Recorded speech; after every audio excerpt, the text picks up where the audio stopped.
You're listening to Dirty Feet, a podcast from No More Radio. Vous écoutez le podcast Dirty Feet sur les ondes de No More Radio. Hosted by, animé par Allison Burns, JD Papillon, et Joanie Farran. Stay tuned. We're gonna move you.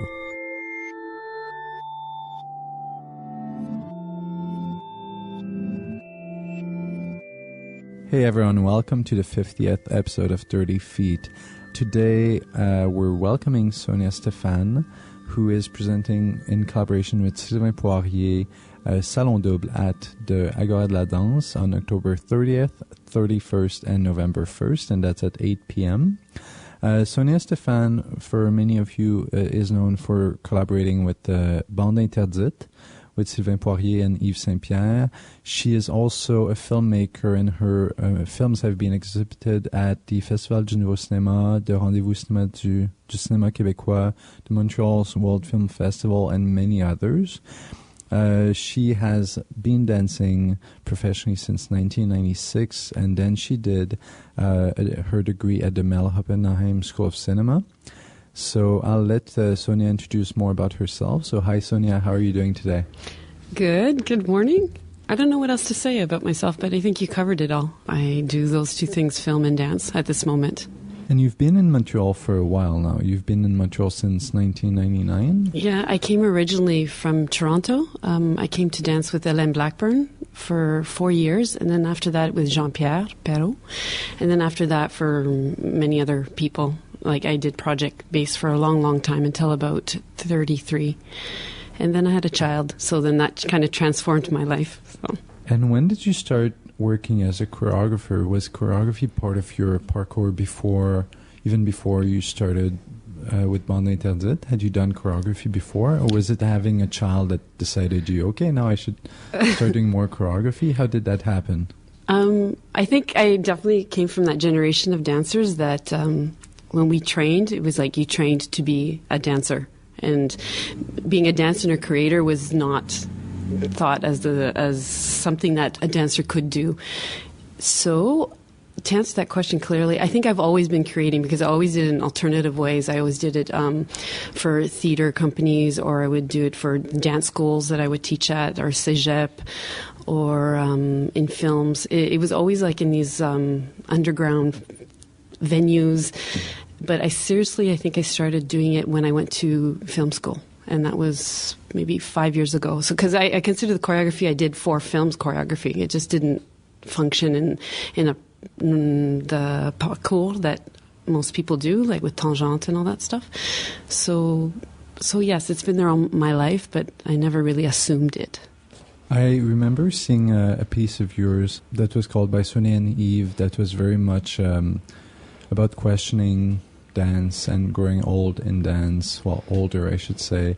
Was that your first big choreography that you had done when that was at Tangente? Yeah. 5 years ago at least? Yeah, I definitely had a crisis at that moment with my age. I really, it was hard to explain, but it was like I didn't feel like I was allowed to be on stage, or was embarrassing. I don't know, it was all those, even though there was people around me who were doing it. But Sonya and Yves, that was the first time that we kind of flipped the roles. Like, we kind of took charge of our own bodies, our own selves. And we asked various choreographies from various types of choreographers. That was another thing about Yves and I, is that we, on not only contemporary dance, we liked all kinds of dance. Like I started out with tap dancing as a child, and we asked jazz and salsa, and we did tango. Like, we did all kinds of dance. And Sonya and Yves was the first time we've kind of, and with Sylvain, we linked and created a full show that kind of celebrated us as dancers. So, yes. There was something very entertaining about the piece, and I don't mean that in a disparaging way, like, oh, that's like, so you think you can dance, but more, there was this show businessy quality to it, which was not always just upfront. There was also questioning of those notions of being on stage, what it's like to sell yourself, and those kind of elements. Is that the kind of stuff that you've brought back afterwards in your work? Are those questions still with you, or is that something that was for that crisis at that time? No, I think those questions are still with me. I think that I'm starting to realize that I don't believe in this big separation of, I know that we all kind of exist in different dance worlds or dance categories, but I don't like the categories because there's things in other types of art forms, other dance forms that I love, and show business it's included in all that. Like I watch the YouTube videos, and I really am interested in all that.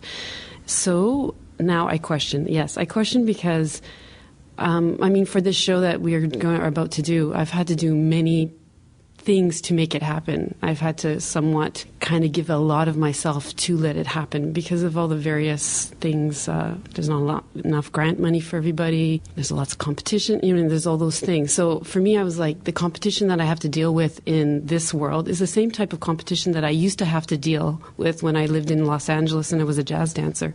They're just different type of things that I'm faced with, but it's still competition.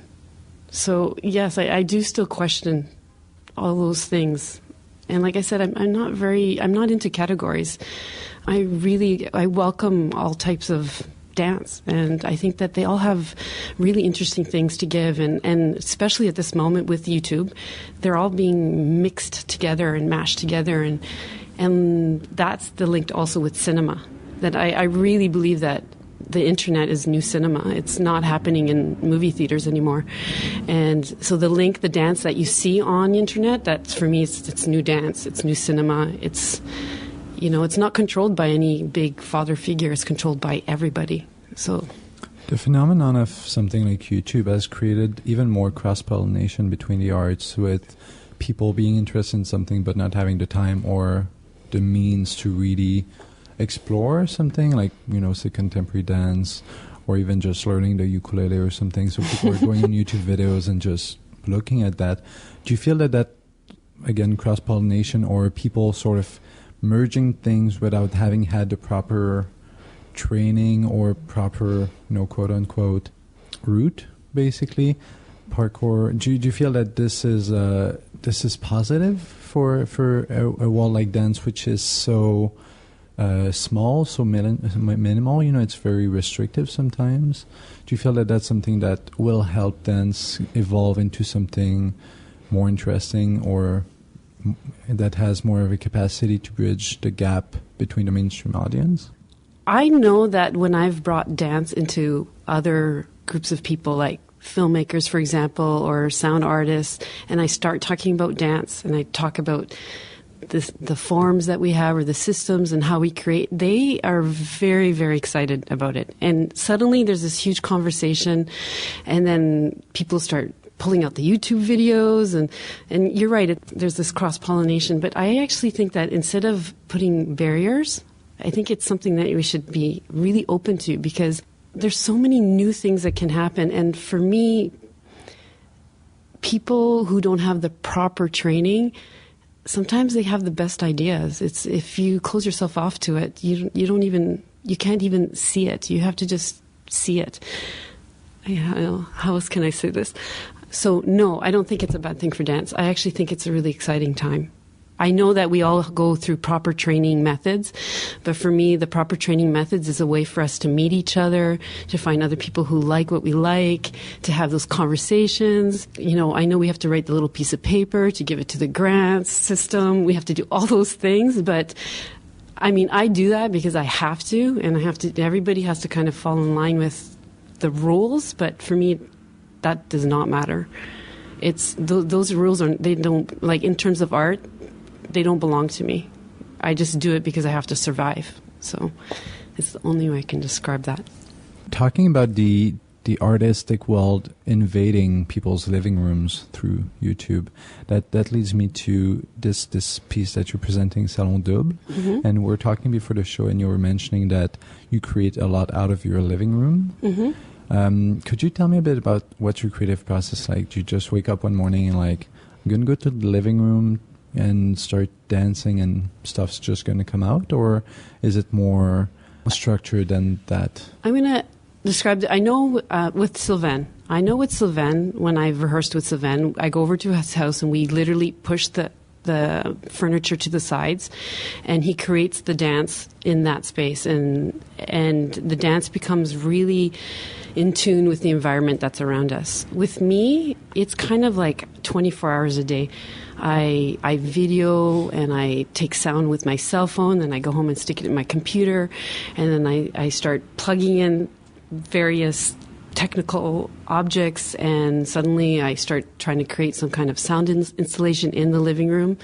I also use things that I have access to, like all my tech is lo-fi. I buy it all at Value Village, or my friends give me their old stuff, and I take apart VCRs, and like I said, if you come to my house, you'll see like film everywhere. So it's like a constant 24-hour day process with me, because on one end, when you start taking apart a VCR, it's just a disaster. Like there's parts everywhere, and you can't like put it away and stick it in the closet. You kind of just have to leave it there. And film is very labor intensive. So yeah, that's it. My living room it's close to my bedroom. I don't have to rent a studio. It just makes sense that I do it there. You're mentioning film. During your time at the Mel Hoppenheim School of Cinema, when you decided to go into that program, did you decide, I'm going to go do dance on film, or did you just decide, I'm going to go and start making films? There's been various moments in my life where I'm like, I'm going to quit dance. And definitely when I went to film school, I'm going to quit dance and I'm going to make films. But my first film was, actually all my films are dance films, all of them. And I just accept it. It's kind of like the fourth time in my life that I love dance, and I can't do anything else. It's what I want to do. So everything I do, even if it's a more narrative type film, I call all. If there's an actor, it's always a dancer. I call them dancers, because for me, they're dancers. And even if they don't call themselves dancers, I call themselves dancers. So that's how I credit everybody. And even if a film doesn't have a traditional image of a dancer, like you don't see a physical body, but maybe you'll see like a swipe of light, for me that's still a dance video. Actually, I actually think that's more of a dance video than like perfect, clear HD images with color correction, because for me it's kind of a true representation of movement, of energy, all the things that we talk about in contemporary dance, all the things that I've always been interested in. So that's it. Yes, I'm a dancer. I'm an artist who loves dance, and everything I do has to do with dance. Well then, what do you think of the dance on film scene in Quebec right now? It's been going on by waves, so there have been times when there was a lot more produced and a bit less.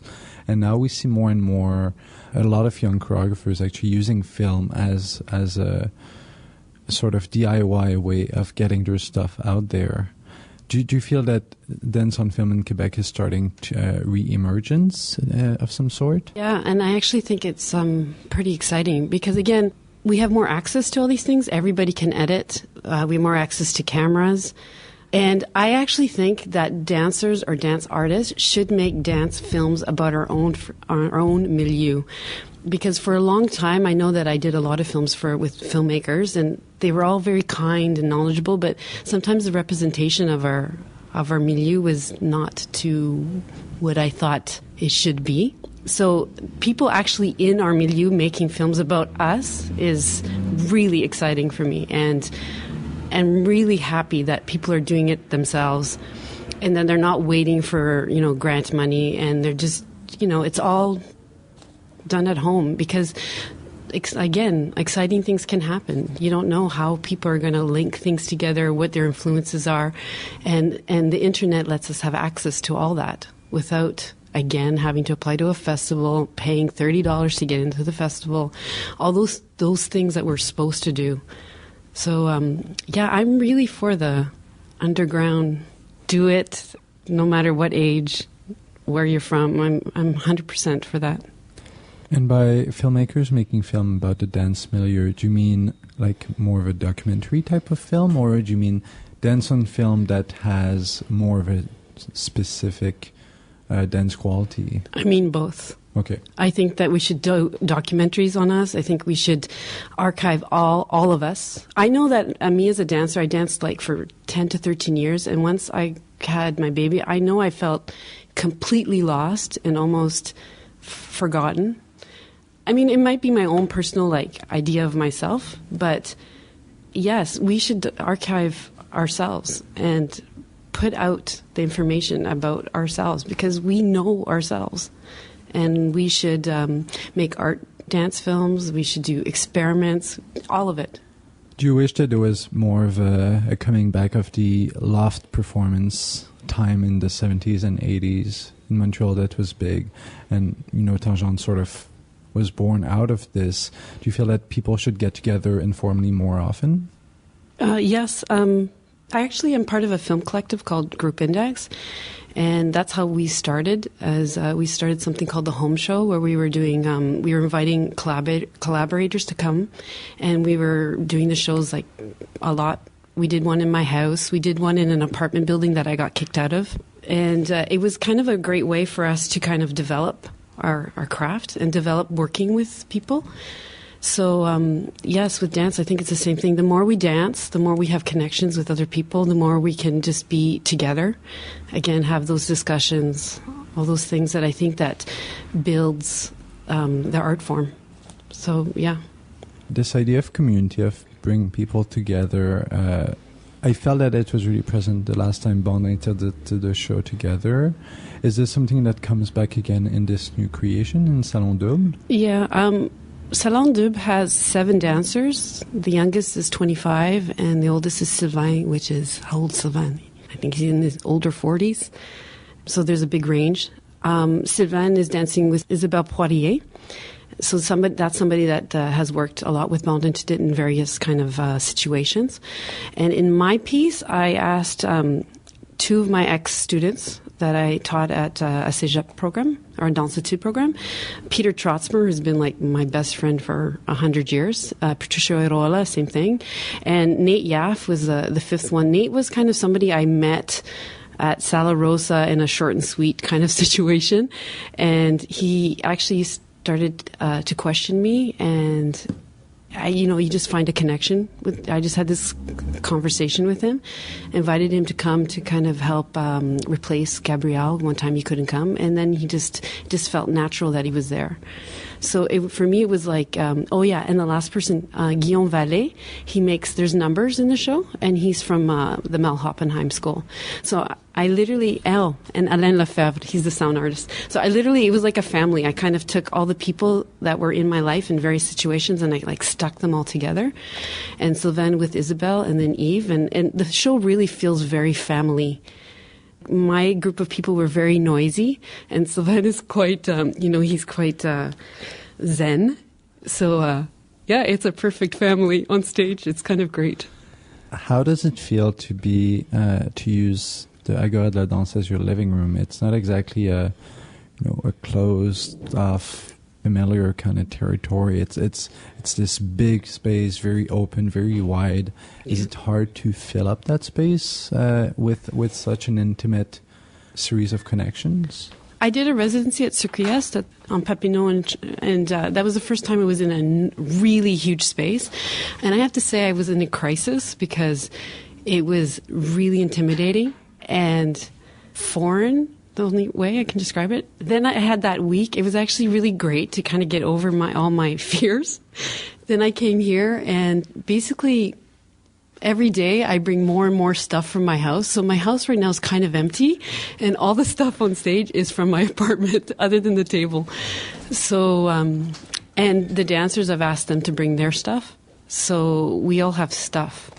So even though it's huge and intimidating and not homey, I think we've done a pretty good job to try to fill up that space. That's the goal. And bringing in outside eyes, so the spectators, into your home like that, into your self-made family in a way, is that intimidating? How do you feel that that's going to be once you start performing in front of strangers, the show? I have no idea. I haven't slept for a long time, for the last couple of weeks. I don't know. I hope that people, even if they don't like it, they come and tell me they don't like it and why they don't like it, or if people like it. I hope that people come and talk to me. That's what I hope. Because it's a really new experience for me. It's actually kind of it's kind of a big dance experience. And I'm really excited and really scared.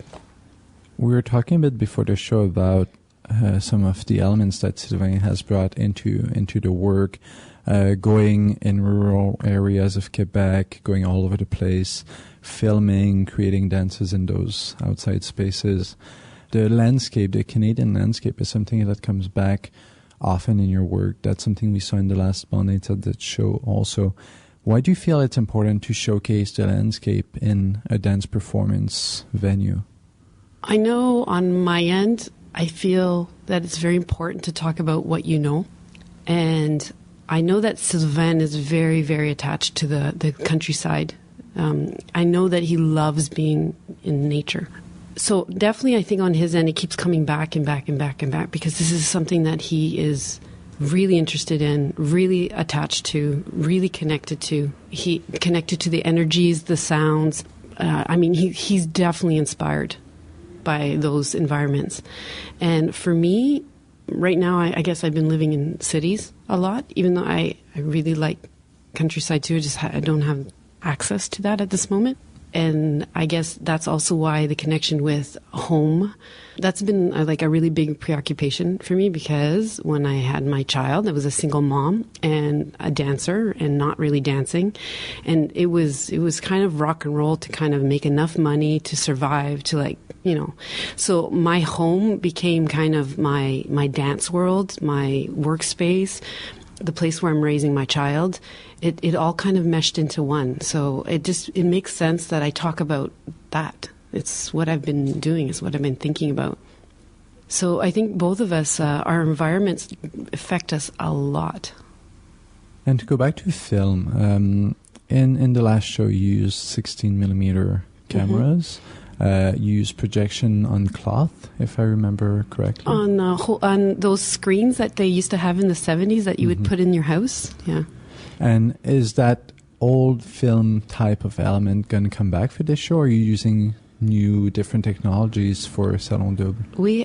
On my end, I have 3 60mm projectors, 2 digital projectors that I found in, again, Value Village, an iPad, all the cell phones that I've had to buy. So I think there's 7 or 8 of them. I've just kept saving them. And old cameras that people have given me, meaning old digital cameras. We have 3 mini projectors. And we have a lot of cords, a lot of RCA cords, extension cords. I've been collecting all the tech garbage. Every time you buy a new device, they force you to buy a new cord. So all those devices are on stage. None of them are treated very well. And I have 35mm film. I found an old film at a garage sale. Actually, I went there to buy something called a Steenbeck, which is an old editing machine that you would use for 16 or 35mm film. And I arrived there with another guy. And the guy wouldn't sell it to me because he said that the other guy was a filmmaker. I was like, okay. So he let me leave with these 2 cans of 35mm film. And it was a documentary, a Russian documentary dubbed in French called Histoire de ma ville. And it was weird because once I opened that can, it was like I had decided that the film had to be free. And that film has I've created 3 different projects with that. One girl came to my house and she makes jewelry with film, so she takes it. I created a found footage film with somebody named Guillaume Vallée. So what we do is we kind of peel off the image and we create new films from old films. And then for the dance performance, you actually visually see it on stage. So I don't project it, but you actually see it as a visual element. And it's all unraveled and it's all there. My piece is definitely a collection of technology. Do you feel it's bridging the gap between the old technology, the new generation? I mean, especially with all that age range of dancers that are going to be on stage. Do you feel that having this sort of continuum is important for you? You mean the different ages? Yeah, the different ages, but also represented through the different technologies that are being used. Yes. I know that when I walked into film school, people were like, what are you, film or video? Again, categorizing. And it was funny because at the time I didn't know the difference between film and video. I didn't even know what that was. And I realized so that was one thing. It was why do I have to say whether I'm film or video? For me, the project kind of determines the medium that you're going to use. In terms of the age range in the show, I really wanted it to be like my Italian family. When I had my first communion, you know, the house would be full of all ages, and again, it was like chaos and food and all that stuff. And I started realizing, like, my crisis of being an old dancer, that I actually had power to change that. And so it's kind of like my first try, and I knew that I wanted, you know, all ages. Like, if I could have it even in a more extreme way, I would. It's just, like I said, it's that first try. But I definitely knew that I, on stage, I wanted it to represent more than one age, more than one group of people, I guess, from all areas of my life, like a family. So it again makes sense to Salon-double, because it's about home. And the technology aspect, with all the different types of technology, I know that in cinema, again, there's this thing: is your film shot on 35? Is it on the red? People start talking about cameras. People start saying, like, what did you use? How many crew did you? Like, again, it's this. So I guess the film is, I don't know, like, it all has to do with money, access, all those things. And none of those things matter to me as long as you're able to do your project. I'm not against doing... I would love to use those big, expensive cameras, and someday I'm going to figure out how to do it, and I'm going to find those people to let me do it.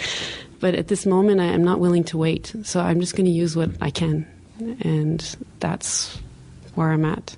And are you interested in video art also, or like installation projects? Is that stuff that you've started doing on your own, or that you're interested in bringing to galleries or something? Yeah, I'm really interested in video art. I've done a few, maybe 2 gallery shows with friends. Like, I had like little things. That was interesting because, you know, in dance, you're physically there. You experience it. It's in the moment. You experience the audience. It's very in the moment. And the gallery thing was so strange because it was like there, and then I left, but I knew it was still there, and then people were looking at it, but I wasn't there. So it was this weird outer body kind of experience a bit. And that was also another thing that I thought about, how cinema and dance are so opposite, because in cinema you take an image and it's there forever. But in dance, like, we do it and then it's over once it's done. And so I realized how they were like on 2 ends of the spectrum. And it's kind of weird that I like those 2 things. So the gallery thing I would like to explore more. I don't know how. I've been reading a lot about it.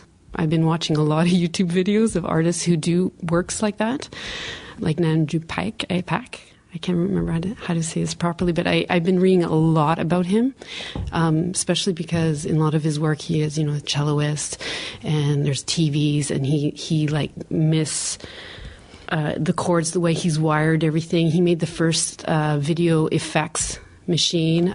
There's dance in it. There's a lot of humor. He's somebody that I really, really like at this moment. The other thing, too, about installation art that I love, that I think has a lot to do with dance, is that there's this idea, again, of energy, a space, of like a mise en scène, I guess, without... And I think also for me now, if I think back, is what I liked about Jean-Pierre, because we would go to rehearsal and he'd have, you know, everything, his paintings around us, and we'd wear the costumes. And so suddenly it was like we were in some kind of painting, dancing in a painting. So for me, installation, it feels like that for me, depending on the type of installation. But it's, these objects that are placed in a certain way or organized in a certain way, and they're around you, so you already exist within it the moment you walk into it. Earlier, before the show started, you were talking about the kind of things you like to do with all of that wiring that you're using on stage and the noises from the machines. Could you tell us a bit more about that exactly, like how you bring these different connections and these different sounds that are created by the machines that you use to film? I'm going to talk about the 2 processes because I a little bit had a hand in it, but with Sylvain. So the sound artist, his name is Alain Lefebvre, and when I first met him, he was doing amplified objects and lo-fi technology, and we asked Sylvain what type of... We didn't know what he was going to use for sound, and Sylvain and I kind of started discussing him recording sounds from the chalet. They live like on an island at a place called Saint-Mathieu-du-Parc. So Sylvain and Yves went there and they recorded all kinds of sounds, like the refrigerator, the outdoor sounds, rain, water, all that stuff. And he basically just gave me like files, and I gave them to Alain, and Alain. With his, I'm not really sure what he did, but I know he had some type of machinery, but he kind of made a score for them. With me, I wanted it to be live. So what we started with is we would plug in all my projectors into his mixer, and we would see how they would sound. So we would see how the 60 millimeter would sound versus a digital projector versus an iPad versus the mini projector. And then Alain would transform them live. Sometimes we would plug in RCA cords incorrectly, or we would put a lot of RCA cords so that the connection was really long and it would suffer. So the signal going from the machine to the mixer would take a lot of work. And then Alain, again, would live mix it. A lot of stuff with contact mics. The dancers actually manipulating the machines, so you can hear them clicking or even just touching it. Acoustic sound, so the 35 millimeter, it's already there. That's it. And Alain I also gave him, he calls them field recordings of sounds that I had from film shoots that I had already done. Because again, I secretly record sound constantly. And I gave him, all these sounds. And I think also I recorded like the cars that go in front of my apartment. So all the sound that's in the show come from our homes. It's all there. My part, the sounds don't always sound so nice, but that's what the machines sound like.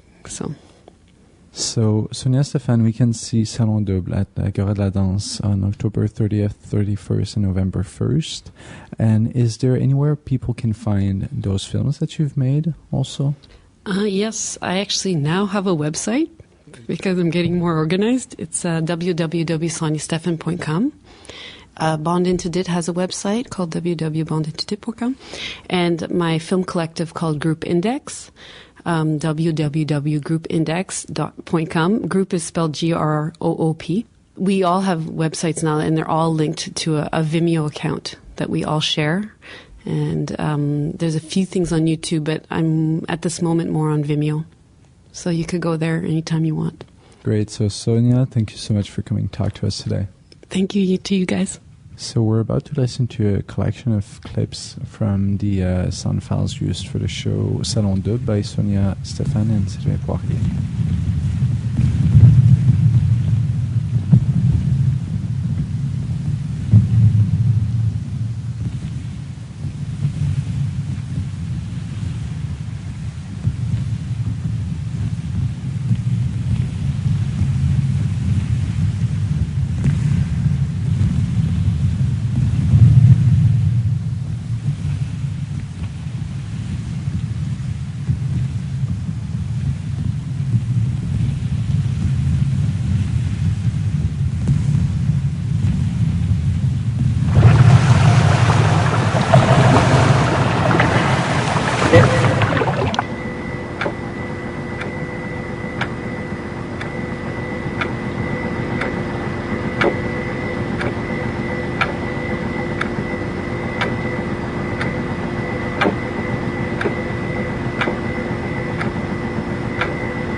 I love it when we have the opportunity here on Dirty Feet to follow up on a past episode. For example, Dirty Feet episode number 37, where we talked to Laura Toma about Gaga. She still is the only Canadian Gaga teacher. And in September of 2013, JD actually had the opportunity to go check out one of her classes, and it actually turned out to be a private-ish class. Maybe you could explain that a bit. It was only the second class she was giving at Divertimento, so there weren't that many people. Actually, we were only 2 students. And because of that, she turned it into a bit more of a personal class, like a private class. So she would give us very direct feedback on the process. And it was really interesting because I'd taken her class once at 303. And the classes she gives at 303 are more for non-dancers, and the ones she gives at Divertimento are for trained dancers. The approach was basically the same. For people who listen to the interview, you've heard what the process of teaching Gaga class is like, but it was really interesting because it does take you much deeper into the research, into the fluidity in your joints and your muscles, and of really finding this reach in the mobility of your body. And it was really interesting for that to see just how much more in depth it can go. The same process, but either for non-dancers or dancers. And it was really interesting for that. So, again, Gaga is Ohad Naren's language, movement language. He is the choreographer and artistic director, of course, of the Batsheva dance company. My question is, we talked a lot with Laura about the joy of dance and that kind of freedom there. And how does that come into play in the workshop, in the class that you took with her? Well, I mean, the fact that it's improvisation and basically finding your own way to move, there is a stress that is released because of that. You don't have to follow something or someone. I mean, it's still intense in some ways because you have to juggle so many different things at the same time, but at the same time, it's really moving for moving's sake. It's finding your own expression through movement, which sometimes when we do, choreographed material can be a bit absent. Whereas in this class, it's very much about taking the joy of dancing and bringing it into your body to let your body absorb more information and find different ways to move. The distinction being made between a professional dancer class and everybody class. Through the description of this approach, I assume that there is some allowance for maybe out of touch dancers, maybe people who haven't trained for a bit. Would it be a more welcoming environment, would you say?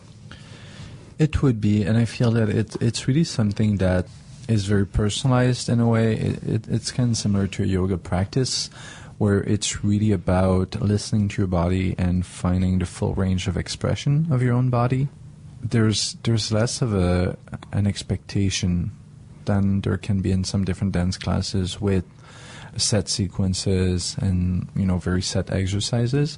So it's very much just about exploring and listening and understanding your own body. And because of that, I do feel that people haven't trained in a while, or who haven't been training as much as they wish, there is something very valid and valuable about this process, because it does take you to a more personalized approach to movement and less of a learning by watching. And I guess the most important question, are you going back? I'm definitely going to go back to take the classes. I hope that a lot of people are going to start taking those classes, because there is something there for Montreal dancers that is very valid. And I'm definitely going to try to take as many classes as I can. Very cool. So keep Gaga and Laura Toma on your radar, listeners. Thanks very much, JD. Thank you.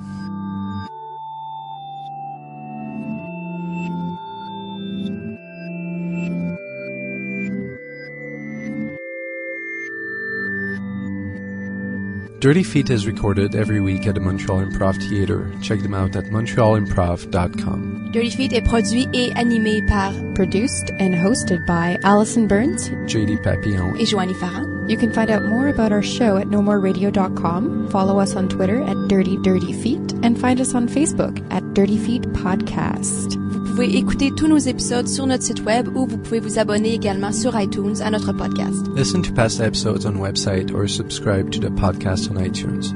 While you're there, be sure to give us a rating and or leave a comment to help us spread the word. Tune in next week for a whole new show.